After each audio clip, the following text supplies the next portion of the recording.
Hello, hello, hello, ladies and gentlemen, boys and girls. Gurok here, Casual Gaming Dad, coming at you guys with another episode of my Final Fantasy XIV job review series. This is the PvE review, and we're reviewing none other than, of course, you can tell by the katana, the samurai. One of the latest jobs I have just gotten to max level and spent a little bit of time, not too much. You know, we would say, I guess you could say, a casual amount of time uh, on this job in PvE content, and just gonna give my honest review on it. So, if I'm a couple things to touch on first. If I look like I'm sitting a little funny on camera, I don't think I do. Doesn't look like it, but if I am, I busted my ass over the weekend and really messed up my ankle really bad. So I am nursing it heavily this week in hopes that by next week I can at least walk.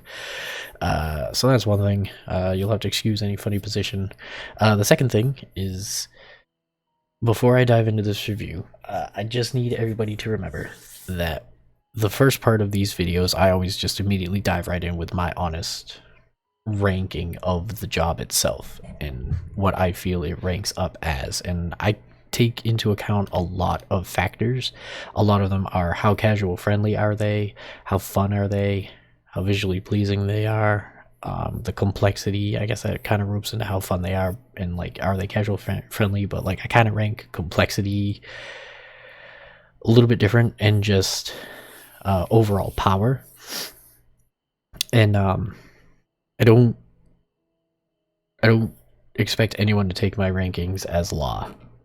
It's just my opinion. This is how I view the job, and for me, this is what it is. Take it with a grain of salt and just use it as a basis to start your journey as this job if you're interested in playing it. I mean, my philosophy is, if you're interested in a job, just play it and find out for yourself. You know, just because I simp hard for Warrior and I'm like, oh, Warrior's the best ever, it's so fun, it's like, rah, it's Berserker, you know, you should play Warrior or nothing and nothing else. Like, no. Like, even if I were to say something like that, don't do it. Don't listen to me. Play it for yourself and decide. If you don't like it, you don't like it. It is what it is. So, moving forward, we'll get into the standard form of this. Keep in mind, once again, I am not an expert on Samurai in whatsoever. Though I have kept it max level since Stormblood. I played at a very basic, very casual level. So, keep that in mind. And diving right in, my overall review of Samurai at the moment, with the amount of time I've spent on it, this expansion is, unfortunately, it is a 7 out of 10. It is so far the lowest ranked job that I've reviewed so far. And it's mostly because of a couple of cons. Now, there's a lot of pros to it. It's flashy. It feels like when you hit somebody, you hit them. Your burst phase is pretty big buku deeps, and I mean, they do have a lot of damage capabilities, one of the best out there, and they are relatively, you know, fun and fluid. They are a fun job to play. However, the cons for me, which these cons brought the points down pretty high, and I'm going to disclaimer now, I'm not a very good samurai player. I have a hard time weaving a lot of things in between each other, and as such, that could also affect my opinion in a point in performance. Most definitely, my skill with it is not so great. I'm sure if I dove in heavier and really learned to not even master the class, just get up to like a good like intermediate stage, I'd probably feel a little bit different. But as of right now, it's a 7 out of 10. I mean, it's definitely not a casual friendly job. If you were just looking for a DPS job to pick up and just play whenever you felt like it and still, like, you know, be the biggest damage dealer in the party, it's not going to happen. You got to know your shit to be a samurai. Though they only have 2 positionals, there are positional requirements to some abilities. There's a lot of resource management, both in the form of this stuff here, which is called Kenki, and I think these 3 down here are Sen. I think my terminology is terrible, so just keep that in mind. So there's resource management, there's off global cooldown management, there's cooldown management. There is a lot going on, and not for nothing, there's a lot of glowies. Like, if you just right here, see, you got glowies here, right? And then, I mean, look at all these glowies. Okay, look at all that. Look at all this. Look at them all. Now, in the middle of a raid boss fight, My brain sees glowies and I just say hit shiny buttons, but the problem is which shiny buttons do I hit first, right? Nobody knows. If you don't know your stuff anyway. Let's just kind of drain my resources here if I can. Here, we'll just, yeah. No, I want to drain the resource so that when I do the demo, I can just, okay, there we go. Here, we'll just, oh, what do you mean interrupted? Get out of here. Blah. Okay. We'll reset the aggro there. That's fine. Okay, so 7 out of 10.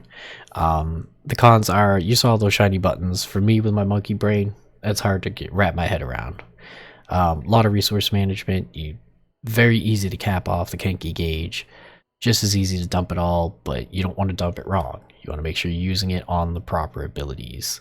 So, like, you want to make sure you're using Sanae. If I butcher these names, please don't attack me.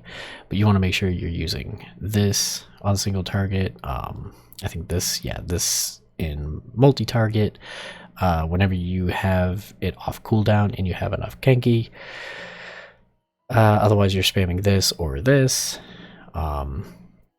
Every single time that you meet the conditions to use Namakiri or Shoha, you want to make sure you're using that.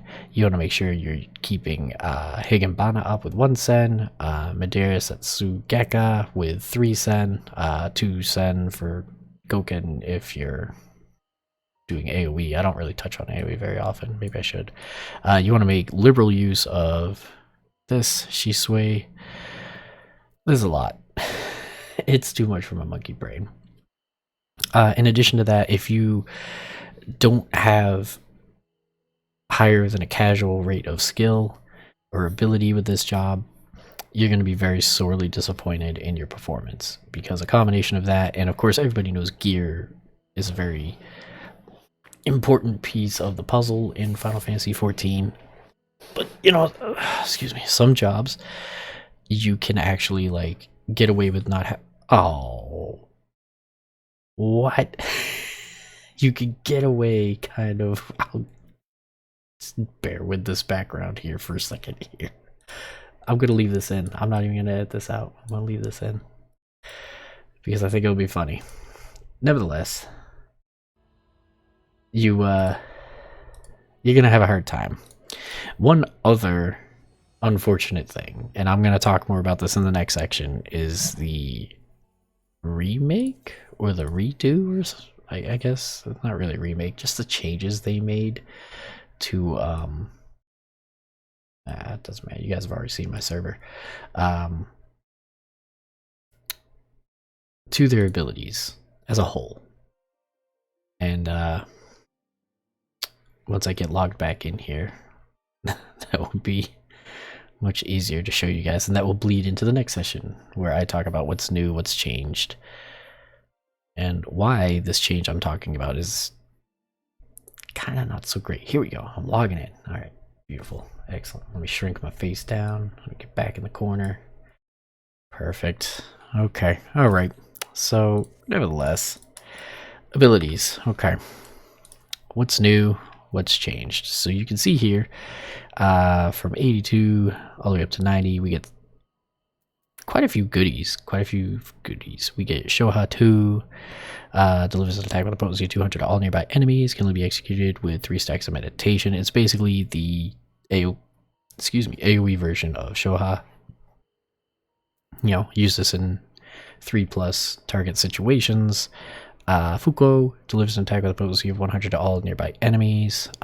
This is actually an upgrade to, where are you? Do they still call it Fuko? Fuga, right. So Fuga, which is a cone in front of you, is replaced by Fuko at 86. It just makes it easier, as you can see. Well, you kind of can see here. You know, yes, point blank, AoE. It actually does make AoEing on a samurai much easier because you don't got to worry about the cone.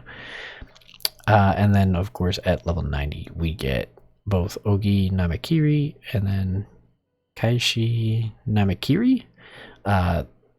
You saw me use this earlier just to dump resources and stuff. delivers critical hit to all enemies in the cone before you with a potency of 800 for the first enemy and 75% less for all remaining enemies. Grants stack of meditation. Can only be executed on the effect of Ogi Namakiri Ready, which is tied to Iki Shoten, which is essentially Infuriate, which then this turns into Kaishi Nabakiri, which is just a repeat. It just does the same thing. Just go whap whap. 1, 2. Man, that's a lot. So basically, those are the big major new things we got. You can see a lot of these also came with traits. Let me see, 84 enhanced Subamageshi. You now get 2 charges. This damage increase, I don't really touch on these.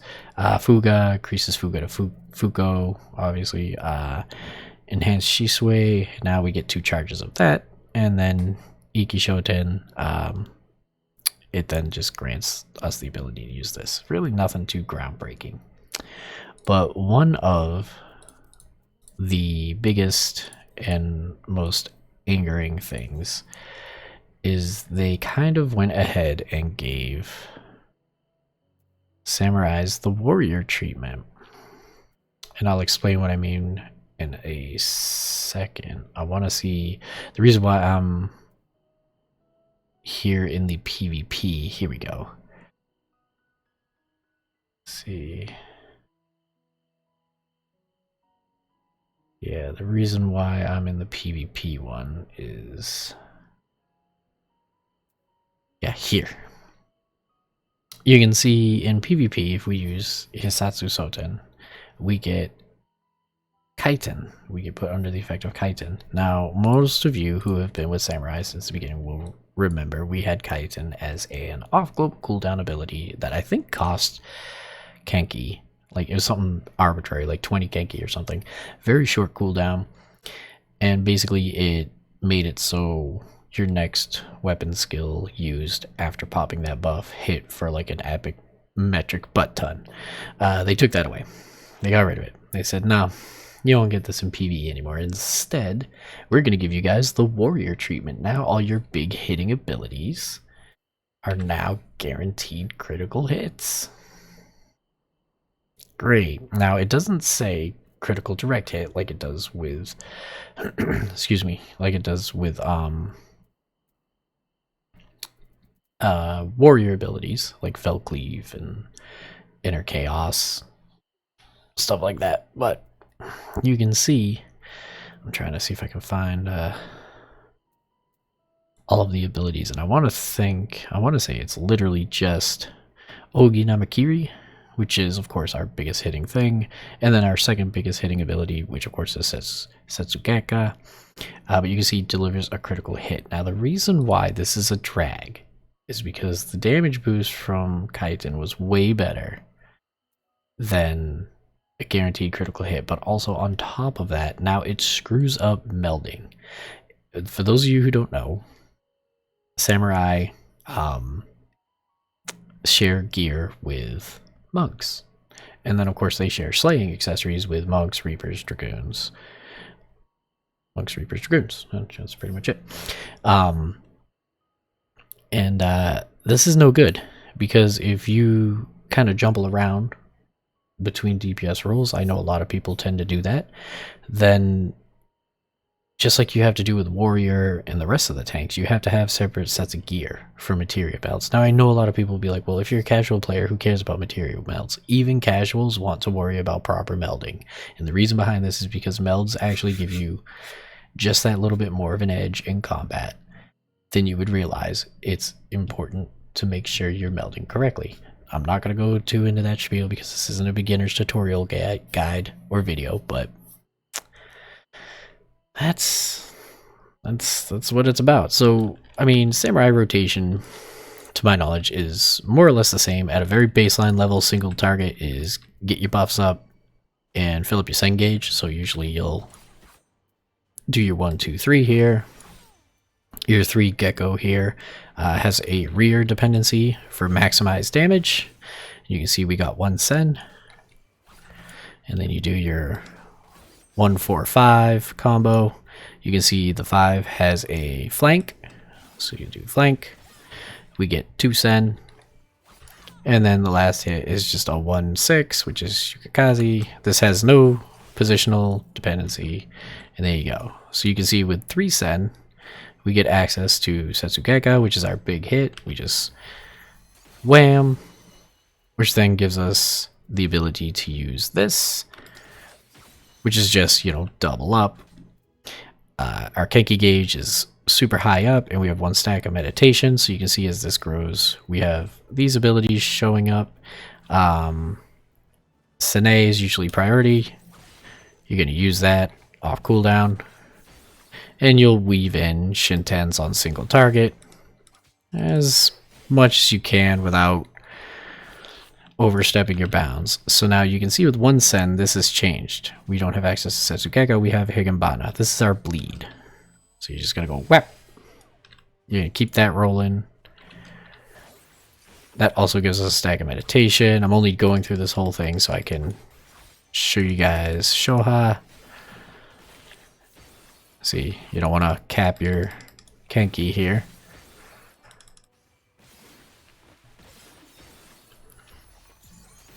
Setsugeka. You can see we have 3 stacks of meditation. So we do big old Shoha. And then if we use Ikishoten, or Infuriate, we gain access to our big boy here.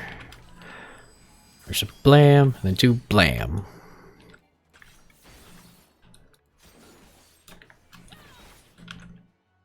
That's basic in a nutshell. That's not the entirety of the rotation, but those are our main abilities that we're going to focus on in single target. And you know, you can see trying to weave all that in a proper order for someone with monkey brain like me can be really tough, which is why for me Samurai was a 7 out of 10. I'm so bad at it. It's too hard. It's too hard for me to comprehend.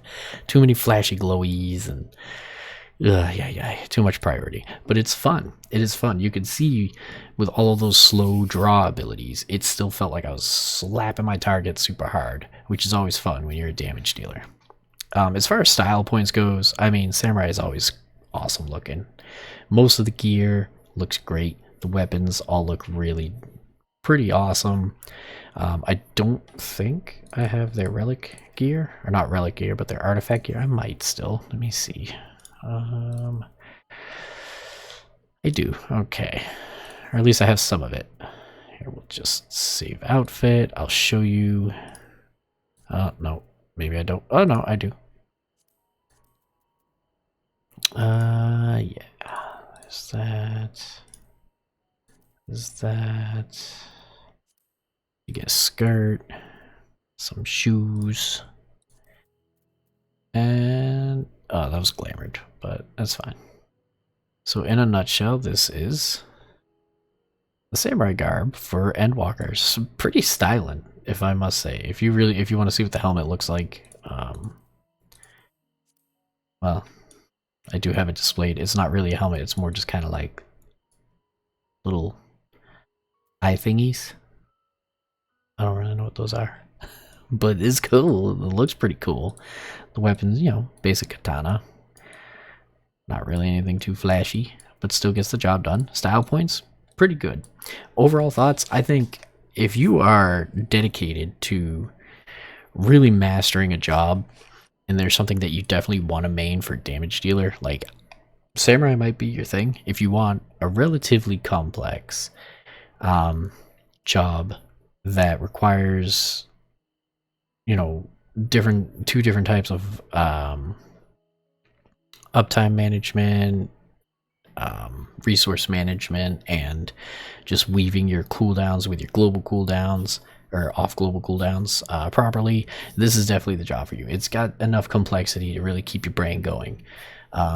If you are a newer player, or you are someone who's, you know, just looking for something a little simpler and a little easier to dive into, this might not be your cup of tea. But I definitely recommend, I mean, like I said at the beginning of the video, if you want to play it, give it a shot. I think Samurai is still good. It might be 7 out of 10, you know, but they're still one of the best damage dealers out there, and they still are fun to play. So definitely, if you want to play it, check it out. Don't take my word for it. It's just my opinion. And that's really all I got for you guys with the samurai today. Look forward to the PvP review video coming up. And as of this day, when I'm recording this, I have also gotten Dragoon to 90. So give me a couple of days to whirl through some PvE content on Dragoon, and you'll have another video on Dragoon. It's going to be great. It's going to be awesome. Following that will be Dancer. And at the rate that I've been able to level these jobs from 80 to 90, if we can keep this pace up, I'll have Dancer done before 6.2. So I will have met my goal of getting all the jobs that I am interested in playing at an endgame level done before 6.2, which will be great. But other than that, guys, I will keep you posted on all of that. Look forward to the next couple of videos coming out. If you like this video, hit the thumbs up. If you want to see more from my content, please hit the subscribe button. It helps my channel grow. It'll help me meet my goal of minimum 10 subscribers by the end of this year. It would be really helpful. It would be really meaningful to me, guys. If you have any thoughts, comments, opinions, concerns, anything you want to say to me that's within reason, leave them in the comment section down below, guys. And thank you so much for watching. I'll see you all in the next video.